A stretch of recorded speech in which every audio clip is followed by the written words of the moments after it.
Hello friends, welcome to our channel Prateek study AKG की। तो फिर आज हम एंशियंट हिस्ट्री मतलब जो प्राचीन इतिहास है भारत का, उसके कुछ एमसीक्यू क्वेश्चन और उसके आंसर देखेंगे। तो it is most important to us for any others competition exams. So friends, let's start. Question number 1, Rashtrakuta वंश की स्थापना किसने की? तो option A Dantidurga, option B Krishna प्रथम, ऑप्शन सी इंद्र द्वितीय या ऑप्शन डी इनमें से कोई नहीं।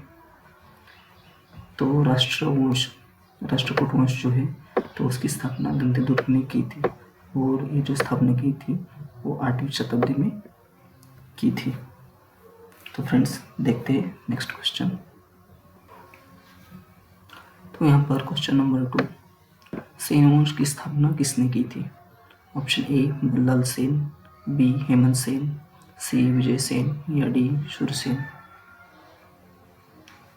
तो जो सेन वंश था तो उसकी स्थापना की थी हेमंत सेन ने। तो यहाँ पर ऑप्शन नंबर बी सही है। और ये जो सेन वंश था वो बंगाल का एक राजवंश था। तो इसके बाद देखते हैं नेक्स्ट क्वेश्चन, क्वेश्चन नंबर 3। तो नेक्स्ट क्वेश्चन देखते हैं, क्वेश्चन नंबर 3, कृष्ण प्रथम जो राष्ट्रकूट वंश के राजा थे उन्होंने निम्नलिखित में से क्या बनवाया? ऑप्शन ए एलोरा के शिव मंदिर, बी अजंता की गुफाएं, सी एलोरा की गुफाएं या डी इनमें से कोई नहीं। तो यहाँ पर इसका जवाब है ऑप्शन नंबर ए एलोरा के शिव मंदिर। मतलब कृष्ण प्रथम जो राष्ट्रकूट वंश के राजा थे उन्होंने एलोरा के शिव मंदिर को बनवाया था। तो इसके बाद देखते हैं next question, question number 4, Vallabhi काल किस काल को कहा जाता है? ऑप्शन ए गुप्त काल, बी कुषाण काल, सी मौर्य काल या डी इनमें से कोई भी नहीं। तो जो वल्लभी काल है वो जो हमारा भारत का जो गुप्त काल है उसे वल्लभी काल कहा जाता है। तो यहाँ पर इसका ऑप्शन नंबर ए सही है। देखते हैं next question. Next question, question number 5। तो भारत की रुई अन्य रुइयों से अधिक सफेद है, यह विचार किसका था? Option A Alexander, option B Megasthenes, C Herodotus या डी इनमें से कोई नहीं। तो भारत की रुई जो अन्य रुइयां है उसके अधिक सफेद है, ये कहा था ऑप्शन नंबर बी मेगास्थनीज ने। और आपको पता होगा कि मेगास्थनीज है वो जो सेल्यूकस निकेटर थे उनका राजदूत था, और ये जो हमारे मौर्य साम्राज्य के चंद्रगुप्त मौर्य थे उनके दरबार में आया था। और इन्होंने जो इंडिका नामक जो पुस्तक थी इन्होंने मेगास्थनीज ने लिखी थी। तो इसके बाद देखते हैं नेक्स्ट क्वेश्चन। तो इसके बाद नेक्स्ट क्वेश्चन, क्वेश्चन नंबर 6, गुप्त राजा जो थे उन्होंने निम्नलिखित में से कौन से सिक्के चलवाए थे? तो ऑप्शन ए दिनार, 2 ड्रम, 3 रूपक या 4 सुवर्ण। तो जो गुप्त राजा थे उन्होंने दिनार और जो सुवर्ण होते हैं उनके सिक्के चलवाए थे। तो यहाँ पर इसका सही जवाब है ऑप्शन नंबर डी 1 और 4।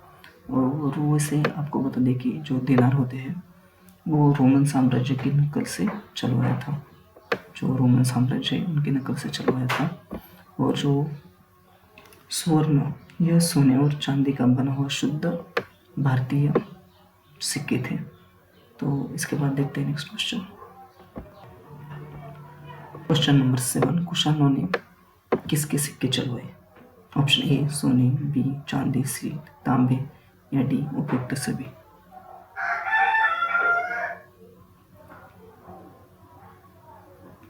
तो यहाँ पर इसका जवाब है उपयुक्त सभी।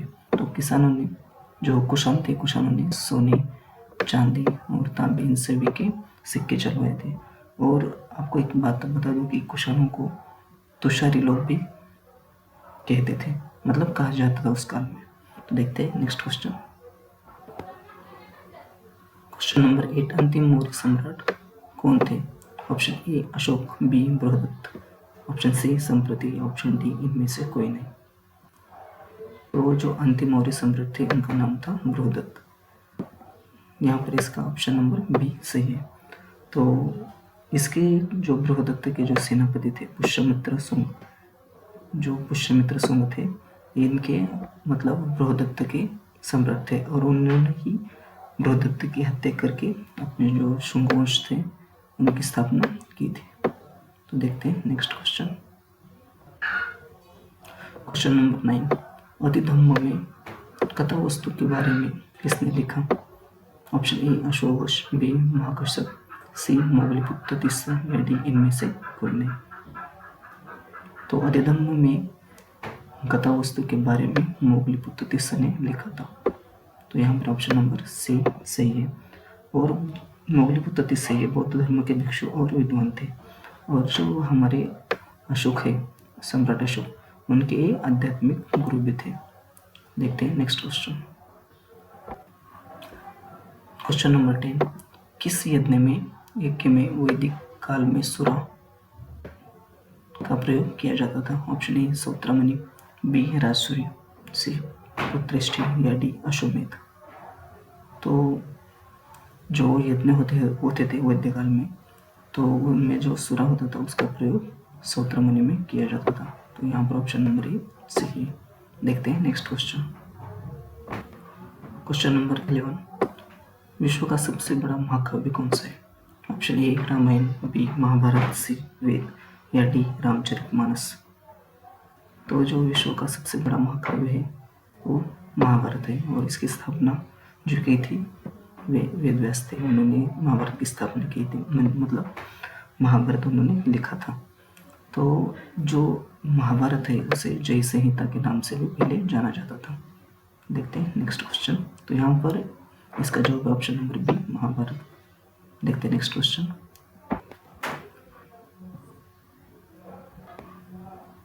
क्वेश्चन नंबर 12, भोगज कोई अंजलिक कहाँ खोजा गया? Option A Bharat, B Iran, C Syria या डी टर्की। तो जो भोगज कोई अंजलिक थे तो उन्हें टर्की में खोजा गया। तो यहाँ पर ऑप्शन नंबर डी सही है, टर्की। देखते हैं नेक्स्ट क्वेश्चन।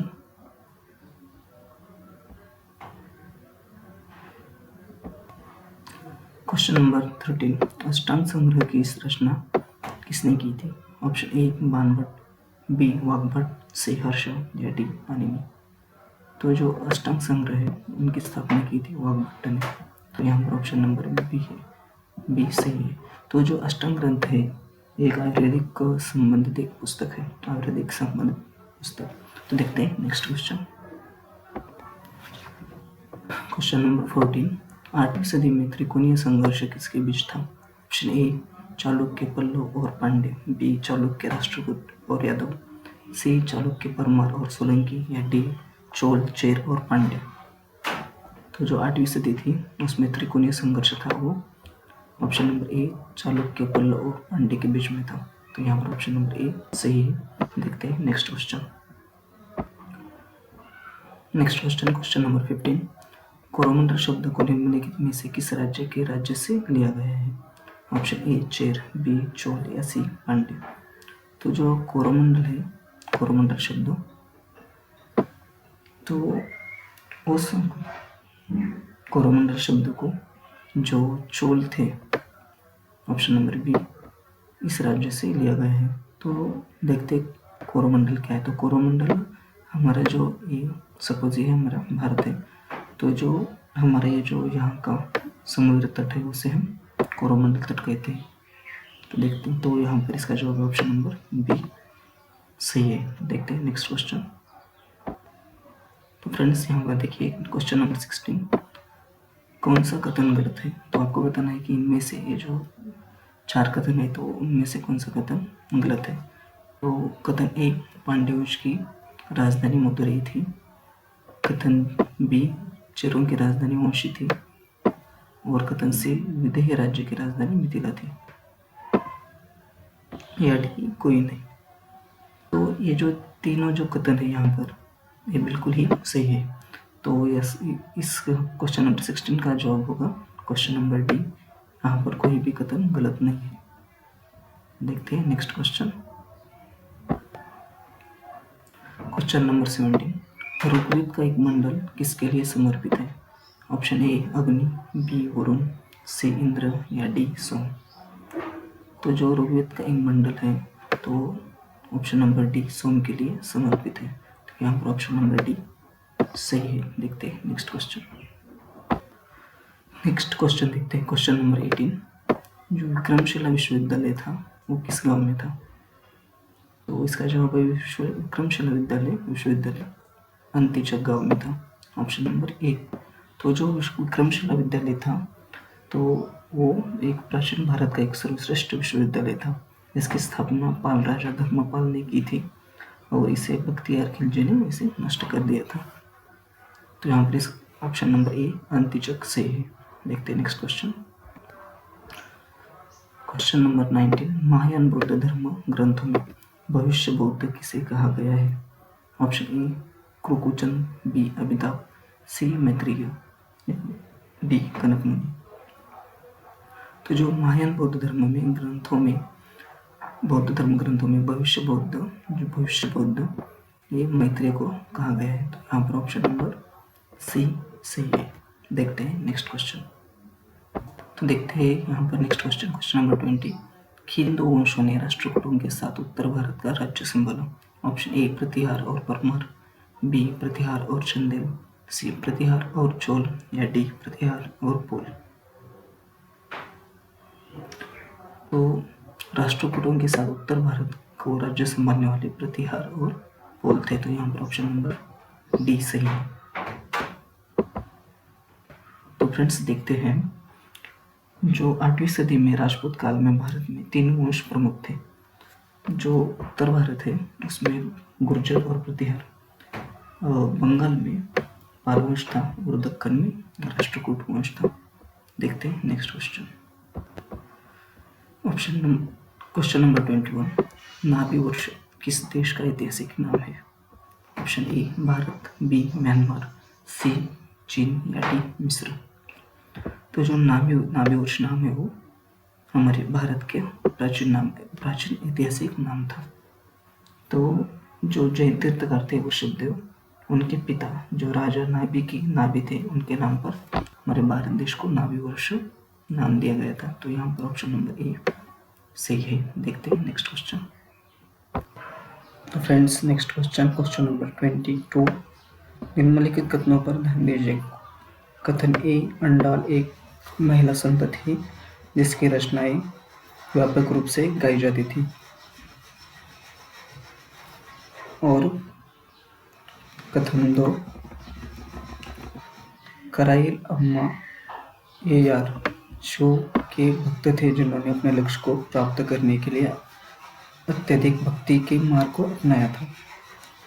तो इन 2 कथनों से हमें एक सही चूज करना है। तो देखते हैं। तो इनमें कौन से कथन सत्य है? केवल ऑप्शन ए केवल एक, ऑप्शन बी केवल 2, ऑप्शन सी एक और दोनों, या ऑप्शन डी इनमें से कोई नहीं। तो यहाँ पर हमें पूछा गया है इनमें से कौन सा कथन सत्य है। तो यहाँ पर ऑप्शन नंबर सी एक और दोनों कथन सही है। तो जो अंडाल थी वो एक को महिला संत थी और कराईकल जो थे उन्होंने आध्यात्मिक मार्ग अपनाया था। तो यहाँ पर ऑप्शन नंबर सी सही है। देखते हैं नेक्स्ट क्वेश्चन। तो देखते हैं क्वेश्चन नंबर 23, निम्नलिखित में से किस भारतीय राजा ने धर्म महामत्य का नियुक्ति किए थे? तो option A Ashok, B Samudragupta, C Chandragupta प्रथम या डी चंद्रगुप्त मौर्य। तो धर्म महामत्य नियुक्त अशोक ने किए थे। तो यहाँ पर ऑप्शन नंबर ए सही है। तो जो सम्राट अशोक थे उन्होंने धर्म प्रचार के लिए धर्म महामत्य को नियुक्त किया था। और इसकी जानकारी हमें अशोक के शिलालेख थे उनमें से मिलती है। तो देखते हैं नेक्स्ट क्वेश्चन नंबर 24, जैन धर्म के 22वें तीर्थकार कौन थे? Option A Rishabhdev, B Arishtanemi, C Parshvanath, D Mahavir. तो जो जैन धर्म के 22वें तीर्थंकर थे उनका नाम था अरिष्टनेमी। तो यहाँ पर ऑप्शन नंबर बी सी है। तो इनका वर्णन जो ऋग्वेद है उनने उसमें भी किया गया है। देखते हैं नेक्स्ट क्वेश्चन।